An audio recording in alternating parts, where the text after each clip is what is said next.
got a lot of the good points. One of the things that they always talk about is a vaccine passport. I want to make this absolutely clear. It's not a vaccine passport. It's a social credit score system.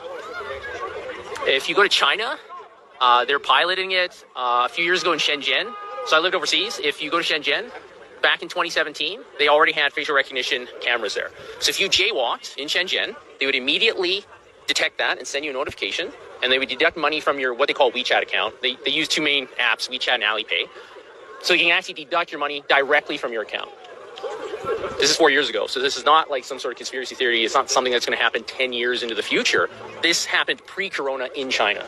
And so this system in China that exists, it's extremely advanced. They can detect if it's a man or a woman. They can guess your age. They can detect what kind of car model it is, who the manufacturer is.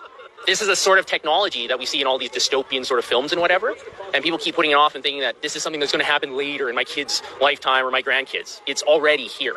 And if this gets implemented anywhere, especially in a Western nation, it's not going away. Israel is already talking about the 4th shot.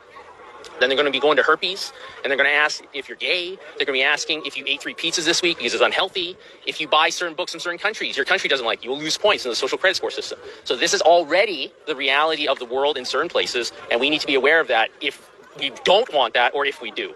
And to be perfectly honest, anybody who wants this vaccine passport, it's a misnomer. It's total control.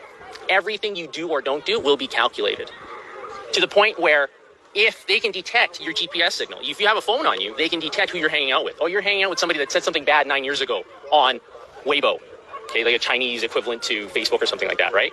Oh, you lose 2 points. Oh, you bought Japanese books, you lose 5 points because you don't like Japan. This is what is going to come here because it's already there. And we're doing that a little bit with contact tracing for COVID, aren't we? So that they can see where you're at and who you're with. The simple reality is that the technology that CSIS has and all these big tech corporations, they already know where you are. It's just that they don't want to shock the system too much and admit that they have it. Edward Snowden revealed all this back in 2013. He fled to Hong Kong. They wouldn't keep him there, so now he's in Russia. Yep. But the NSA has all of your information. They know your Google searches from like February 9th, 2004 in a bunker in Colorado. Help me, Rhonda.